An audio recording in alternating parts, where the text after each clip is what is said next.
Hello, good evening everyone. तो आज अपना टॉपिक रहेगा दो चरों वाला रैखिक समीकरण युग्म। अपने पास दो समीकरण रहेंगे, वो रहेंगे दो चरों वाले। एक युग्म रहेगा, एक जोड़ा रहेगा, मतलब दो समीकरण रहेंगे और वो दो वेरिएबल्स में रहेंगे, दो चर रहेंगे उसमें।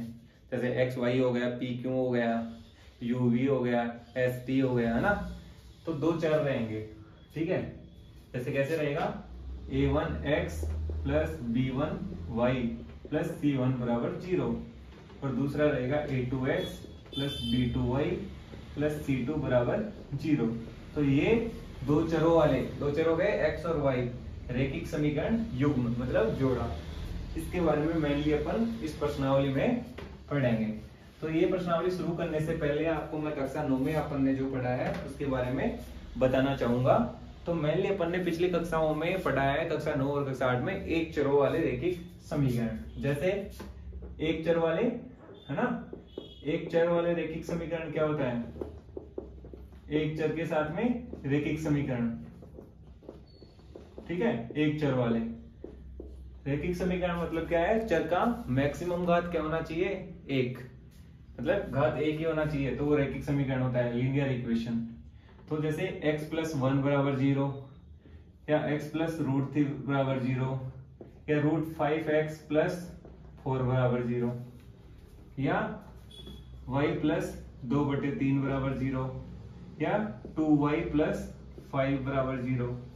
ये सब क्या हो गए आपके एक चर वाले रैखिक समीकरण हो गए। इनमें सभी समीकरणों में केवल एक चर ही है। तो मान लो जैसे 2y प्लस 5 बराबर 0 है, तो y बराबर क्या हो गया 5, 2y बराबर हो गया -5, और y बराबर हो गया -5/2। तो अगर इसके मूल का, मूल बोलेंगे, है ना, उसमें शून्य बोल रहे थे बहुपद में, तो इसमें बोलते हैं मूल, रूट, और मूल ज्यादा होंगे तो रूट्स बोलेंगे, ठीक है। तो संख्या रेखा पर इनका कैसे निरूपण करते हैं, तो ये हो गया 0, ये 1, ये 2, ये 3, इधर हो गया -1, -2 और -3।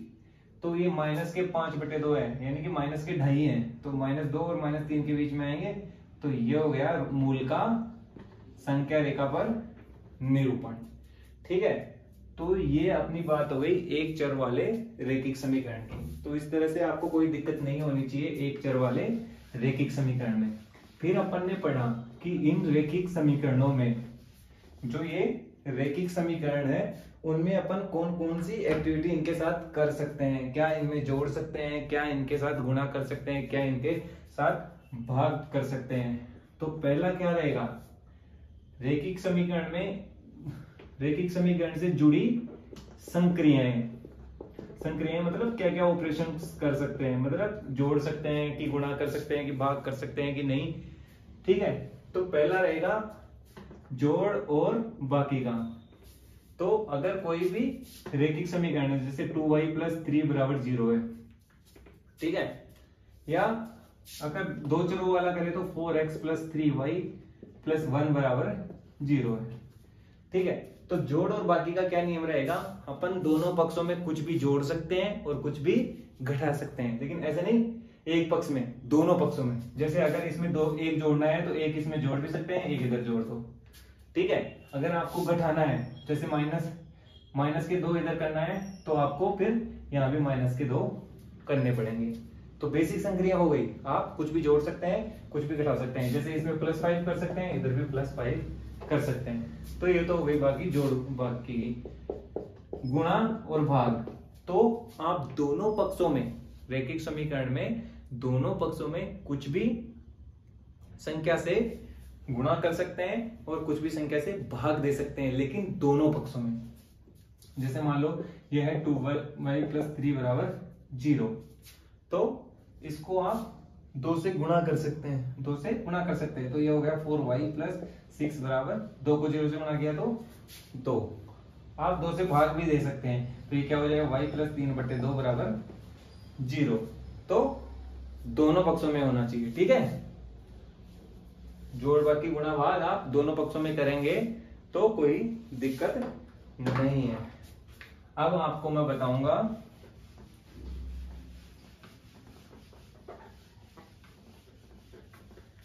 दो चरों वाला समीकरण। अब बात करेंगे दो चरों वाला रेखिक समीकरण। देखो मैं आपको जो पढ़ा रहा हूं उसमें कक्षा 9 और कक्षा 10 दोनों कवर हो जाएगी। तो दो चरों वाला रैखिक समीकरण का जनरल रूप, सामान्य रूप रहेगा ax plus by plus c बराबर 0। यहाँ a b c क्या है, वास्तविक संख्याएं हैं, और a और b का मान आपका क्या नहीं होना चाहिए, 0 नहीं होना चाहिए। जैसे ही a या b का मान 0 हो जाएगा, a का मान 0 हुआ तो x लगा फिर एक चर वाला समीकरण बन जाएगा। लेकिन अपन को कैसा समीकरण चाहिए, दो चरों वाला समीकरण। तो a b c क्या होंगी, वास्तविक संख्याएं होंगी, और a और b का मान 0 नहीं होना चाहिए। ठीक है, तो ये क्या हो जाएगा, जैसे x बराबर 2y, तो ये भी क्या है, ये क्या है, x बराबर 2y, x बराबर 2y भी क्या है, दो चरों वाला समीकरण है। कैसे, x माइनस 2y प्लस 0 बराबर 0। ठीक है, a का मान 1, b का मान माइनस का 2, c का मान 0। ठीक है, a और b का मान 0 नहीं है, तो ये दो चरों वाला समीकरण हो गया। उसके बाद में अपन पढ़ेंगे दो चरों वाले रैखिक समीकरण के अपरिमित रूप से अनेक हल होते हैं। ठीक है, तो ये दो चरों वाला समीकरण हो गया। ठीक है, ये दो चरों वाला समीकरण हो गया। ठीक है, एक समीकरण दे रखा हो तो इसके कितने हल होंगे, अपरिमित हल होंगे, अनंत हल होंगे। कैसे, x का मान 0 रखो, y का मान आ जाएगा। ठीक है, आ जाएगा ना, y का मान 0 रखो, x का मान आ जाएगा।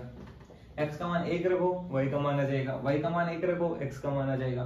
फिर ऐसे ही x के मान रखते जाओ, y के मान लाते रहो, और y के मान रखते जाओ, x के मान लाते रहो। तो अगर एक समीकरण है दो चरों वाले तो उसके अनंत हल होते हैं। जब दो समीकरण दे रखे होंगे, आपको युग्म दे रखा होगा, तो उसके बारे में अपन कंडीशन पढ़ेंगे कि उसके कितने हल होते हैं, उसके कितने मूल होते हैं।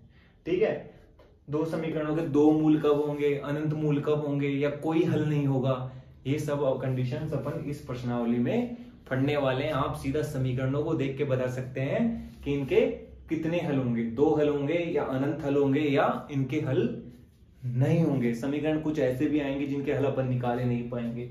ठीक है, वो भी अपन पता करेंगे।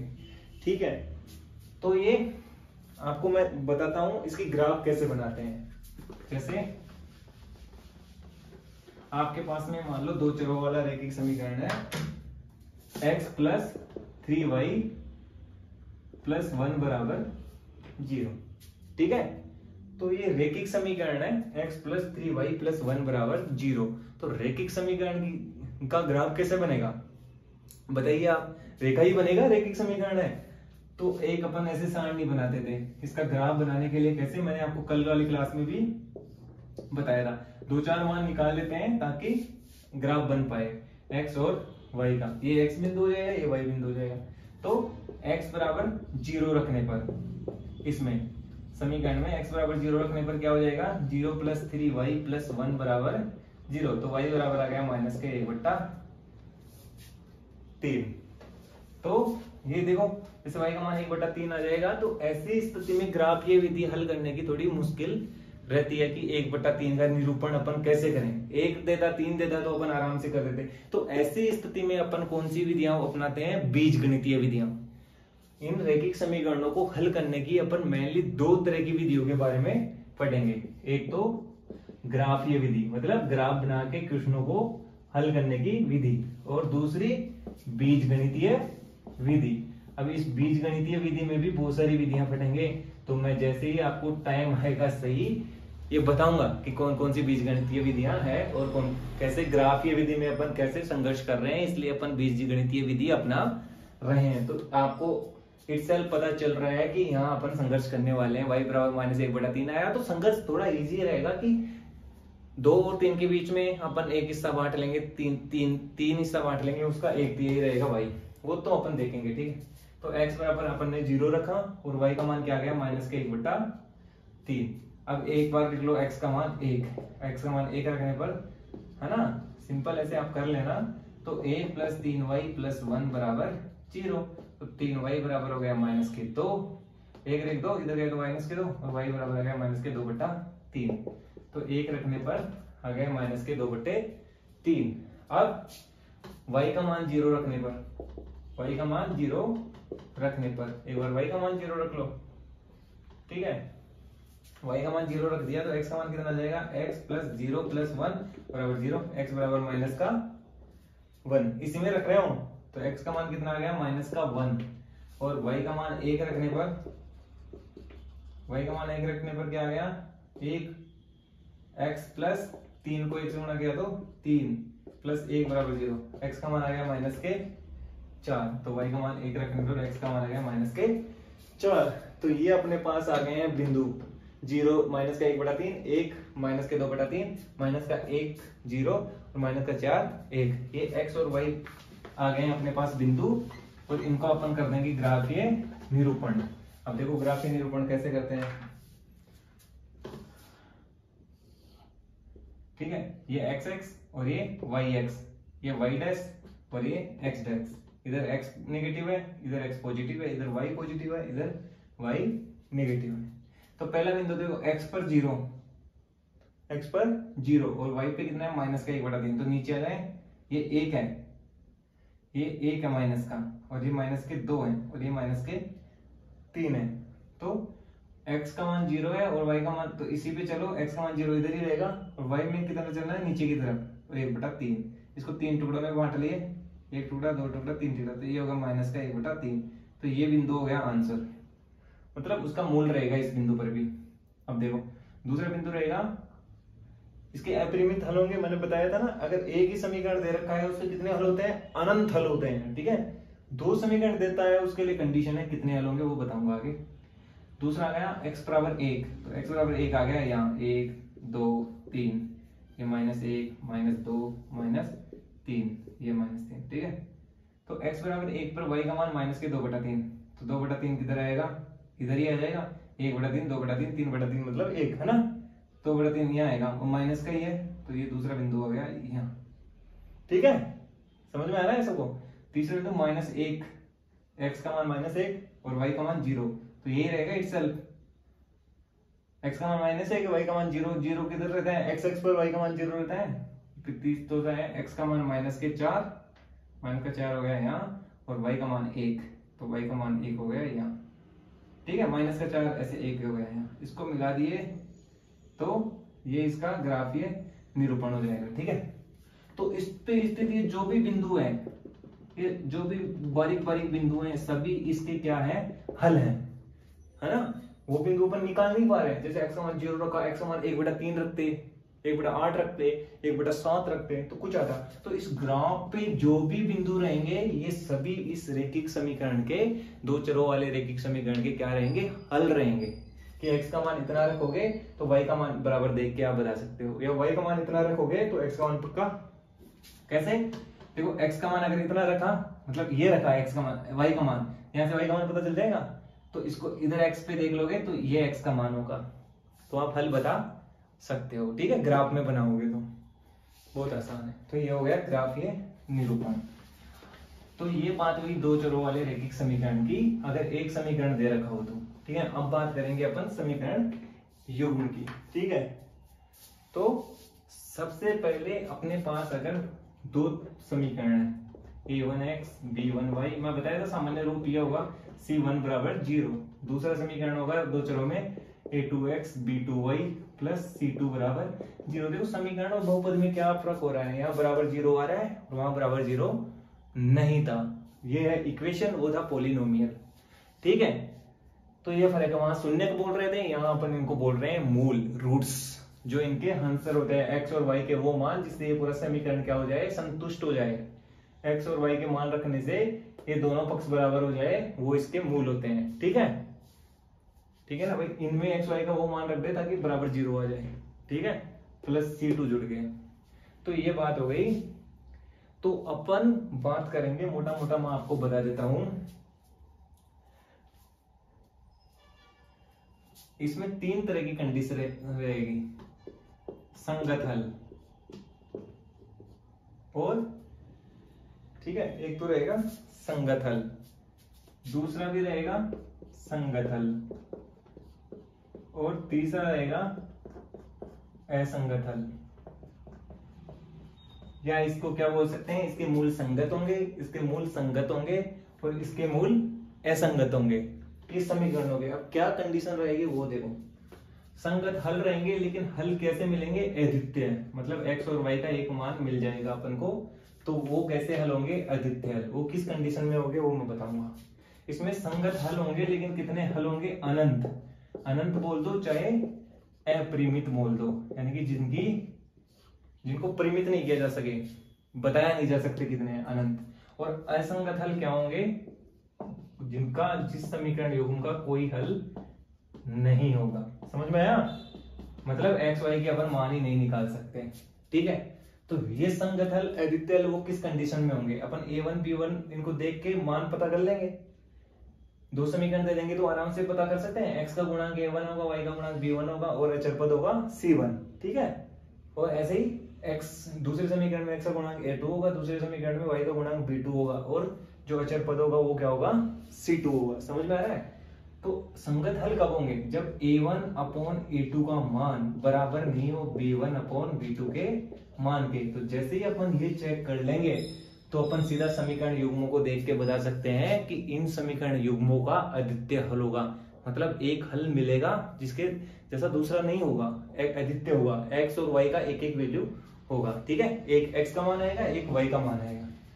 तो ये तो हो गई संगत हल और अद्वितीय हल होंगे। ठीक है, अब अनंत हल कब होंगे, और इस स्थिति में क्या होगा, जो दोनों रेखाएं बनेगी ग्राफ में, जो दोनों रेखाएं बनेगी वो किसी बिंदु पर काटेगी, और जिस बिंदु पे काटेगी वही उस दोनों समीकरण युग्मों का क्या होगा, हल होगा। जिस बिंदु पे काटेगी उसका x भी निर्देशांक होगा और y भी निर्देशांक होगा। जो x निर्देशांक होगा वो x का माना जाएगा, वो जो y निर्देशांक होगा वो किसका माना जाएगा, y का।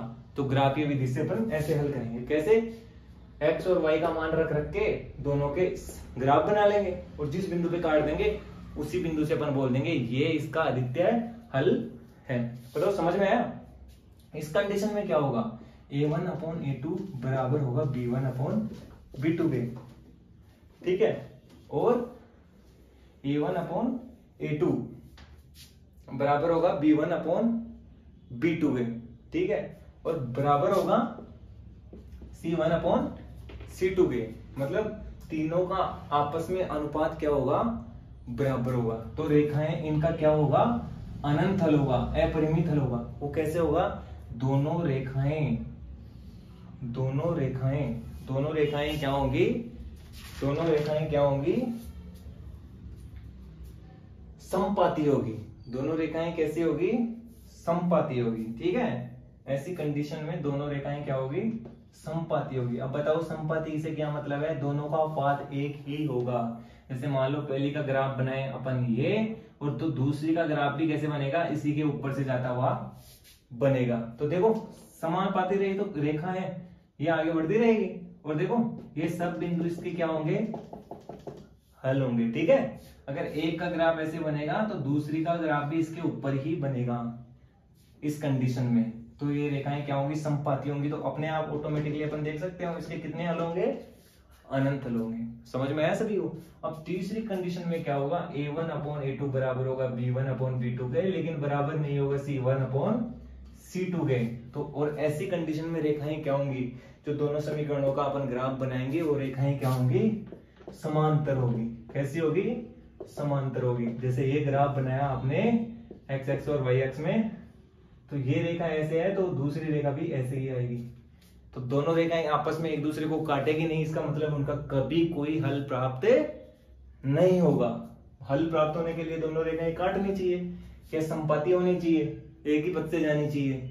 तो देखो इसके बहुत सारे हल हो गए, लेकिन ये दोनों रेखाएं जो समांतर रेखाएं हैं वो तो कभी अपने आप को काट ही नहीं सकती। नाम से स्पष्ट है कि दोनों रेखाएं समान अंतर पे रहेंगी, तो इनका कभी हल नहीं मिलेगा और इसको बोलेंगे असंगत हल या कोई हल नहीं होगा। ये कैसा समीकरण युग्म रहेगा, असंगत समीकरण युग्म। ये दोनों रहेंगे संगत समीकरण युग्म। इस कंडीशन में अगर a1 अपॉन बराबर नहीं होगा b1 अपॉन b2 के तो अद्वितीय हल होंगे, और इस कंडीशन में अगर तीनों बराबर होंगे अनुपात तो अनंत हल होंगे। मतलब बहुत अच्छे से आपको समझ में आया होगा।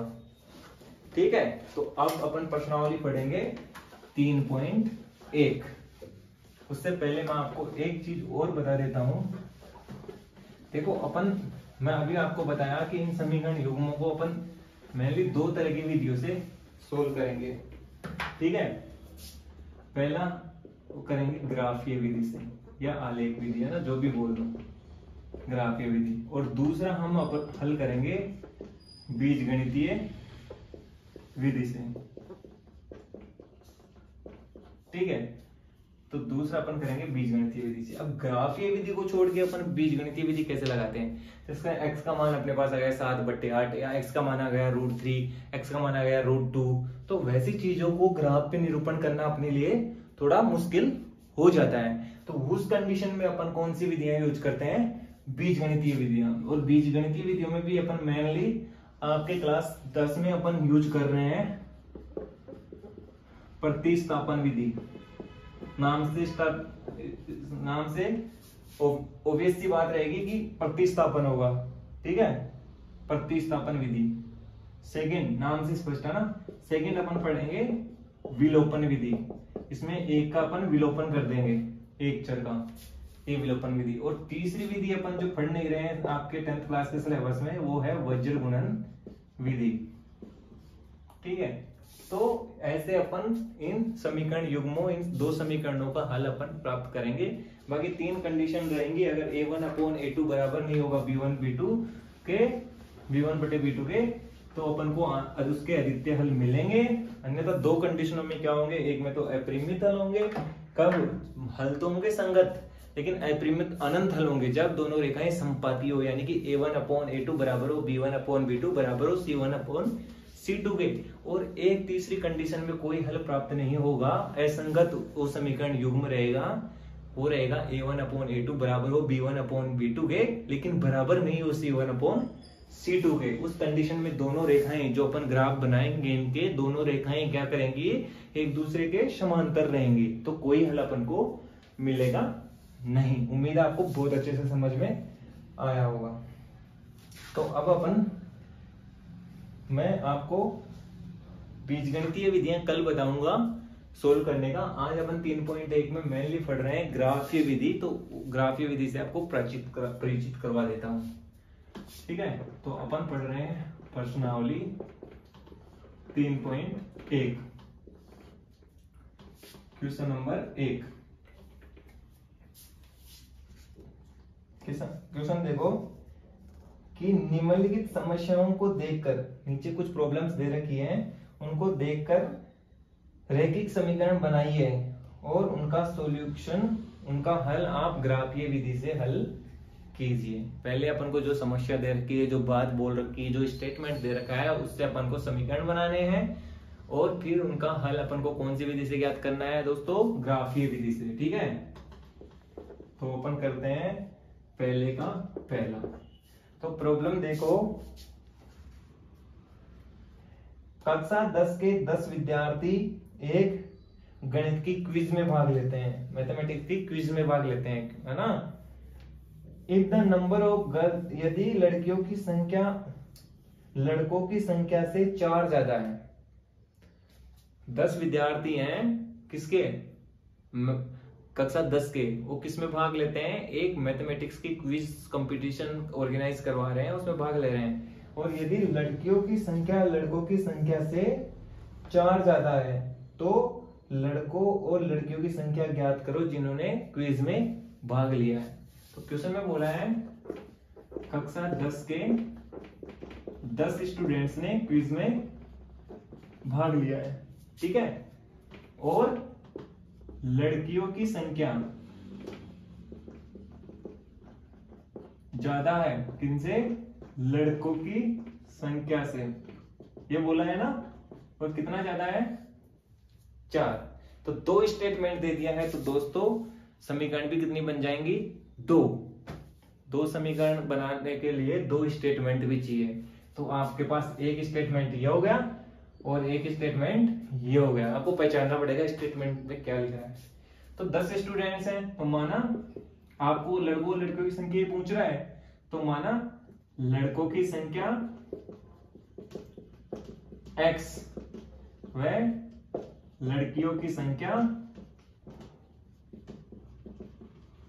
y है। ठीक है। अगर एक चर में अपन को समीकरण बनाने होते, केवल एक चर में, ये अपन प्रश्नावली पढ़ रहे हैं 2 चरों वाली, तो अपन सिंपल से क्या मानते, x लड़कों की संख्या है तो लड़कियों की संख्या क्या होगी 10 - x, क्योंकि टोटल कितने स्टूडेंट्स हैं 10, तो एक चर में समीकरण बना था। अभी अपन को 2 चरों में बनाना है, तो पहला समीकरण बोल रहा है उसके हिसाब से टोटल कितने स्टूडेंट है 10, तो लड़कों की संख्या और लड़कियों की संख्या मिला के कितने होने चाहिए 10। समीकरण 1 बन गया। या इसको आप बना सकते हैं x + y - 10 = 0। समझ में आ गया। a1 b1 और c1 के मान अपन को पता चल जाएगा, लेकिन वो निकालने नहीं है क्योंकि अपन ग्राफीय विधि से हल करेंगे। दूसरा समीकरण देखो, लड़कियों की संख्या, लड़कियों की संख्या क्या है y बराबर है लड़कों की संख्या से 4 ज्यादा है, तो लड़कों की संख्या में यदि 4 जोड़ेंगे तो क्या मिलेगा, लड़कियों की संख्या मिलेगी। ये समीकरण नंबर हो गया 2। बताओ, इसमें भी ऐसे कर सकते हो, y = 10 - x, और इसमें y बराबर हो गया x + 4। तो इसको ग्राफीय विधि से हल कर सकते हैं। ग्राफीय विधि से हल करने के लिए क्या करना पड़ेगा, पहले इसके लिए एक सारणी बना लो, टेबल बना लो, एक इसके लिए सारणी बना लो x और y की, ठीक है, दोनों का ग्राफ बना दो, आपको आंसर मिल जाएगा ग्राफीय विधि से। करें तो ये क्वेश्चन करवा देता हूं आपको। ये अपन ग्राफ, ये अपनी ग्राफ है, ठीक है, इसमें ग्राफ के निरूपण अपन करेंगे। ये y एक्स है और ये x एक्स है। पहले अपन क्या बना ले, टेबल बना ले, तो ये टेबल हो जाएगी आपकी समीकरण 1 की x y, ये समीकरण 1 की टेबल है, और यहां बनाऊंगा समीकरण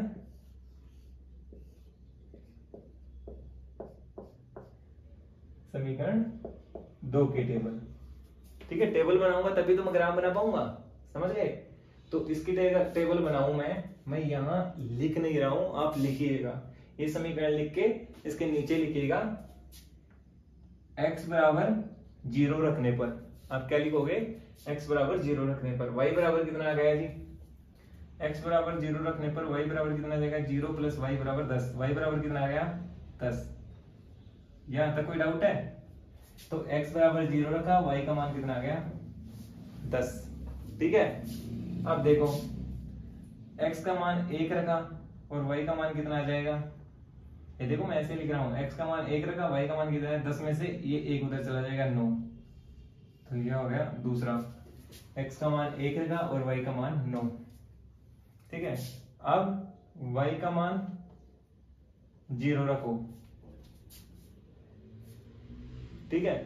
या आप ऐसे भी कर सकते हो, y का मान 0 मत रखो, आप सिंपल से x का मान -1 रखो, ठीक है। 0 के 1 2 प्लस में निकाल लो और 0 के 1 2 माइनस में निकाल लो। x का मान -1 रखे तो y, और यहाँ आ गया -1, इधर गया तो +1, तो y बराबर आ गया 11। और x का मान -2 रखो तो -1 रखा तो x का मान आ गया 11, और -2 रखो तो y का मान आ गया 12, -2 इधर गए तो 12।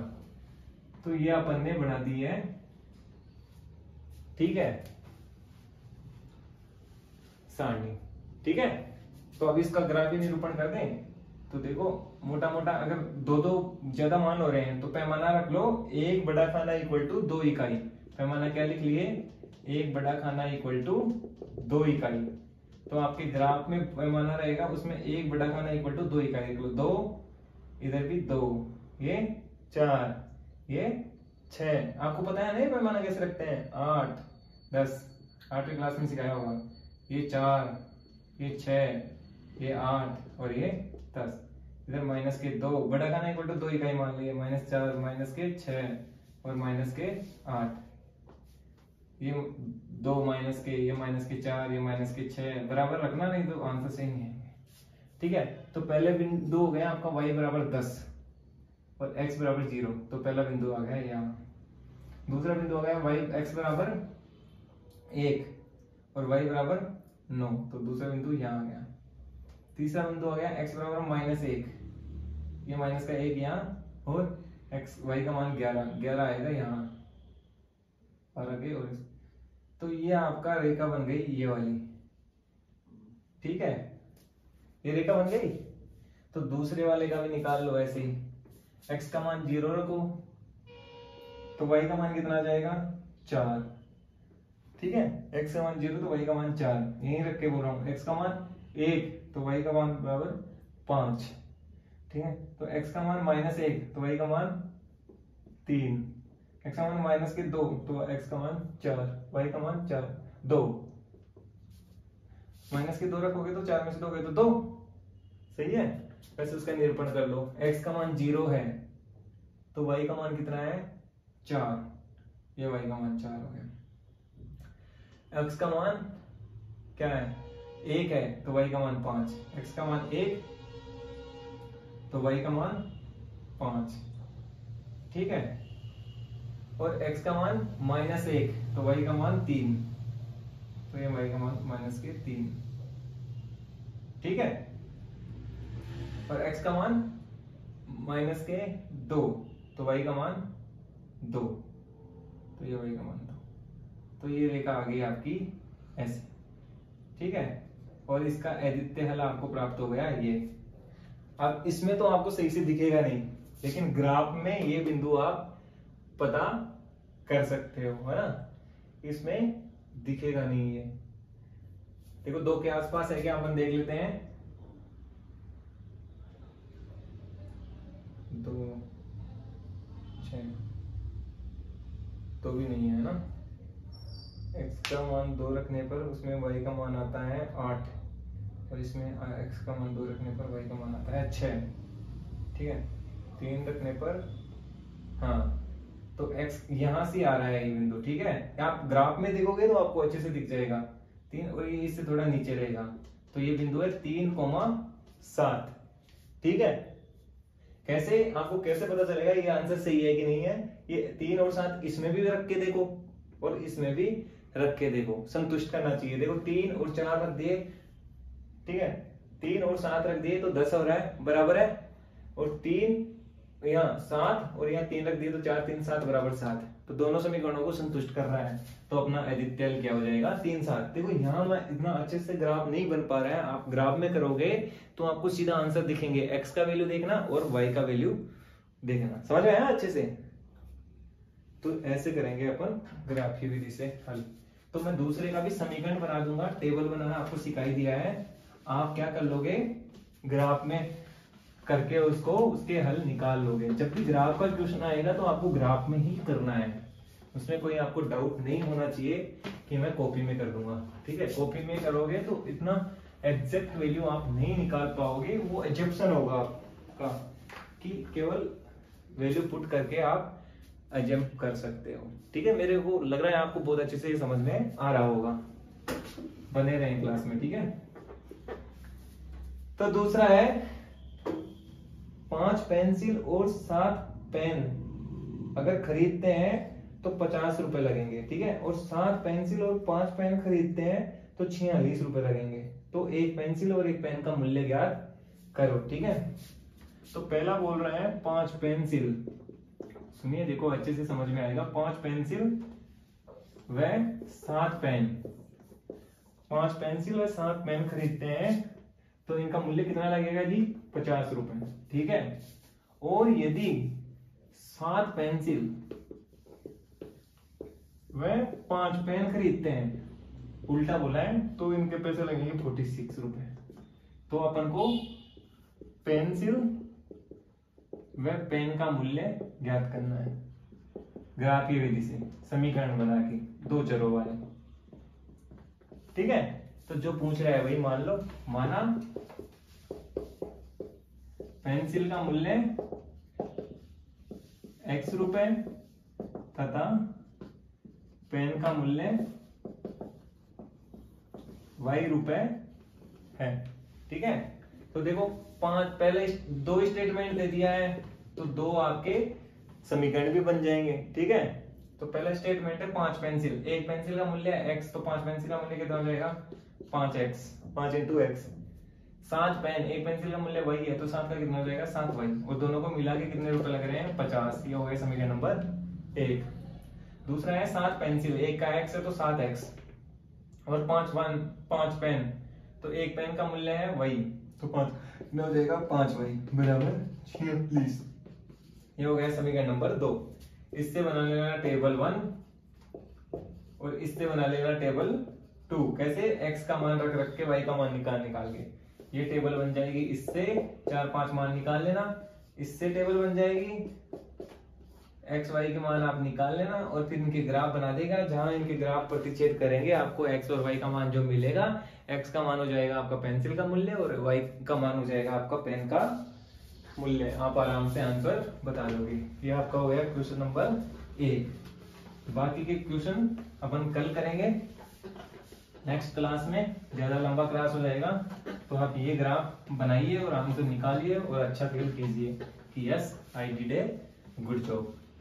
बाकी अपने क्लासमेट्स को भी बोलिए इतना अच्छे से। आपको पिछली क्लास का भी मैं बता रहा हूँ, कक्षा 9 का भी बताया है, कक्षा 10 का भी बता रहा हूँ, तो मेरा भी मोटिवेशन बना रहेगा यदि बहुत सारे लोग जुड़ के इन क्लासेस को अच्छे से देखेंगे। मतलब आपको फायदा होना चाहिए, अल्टीमेट गोल इज दैट।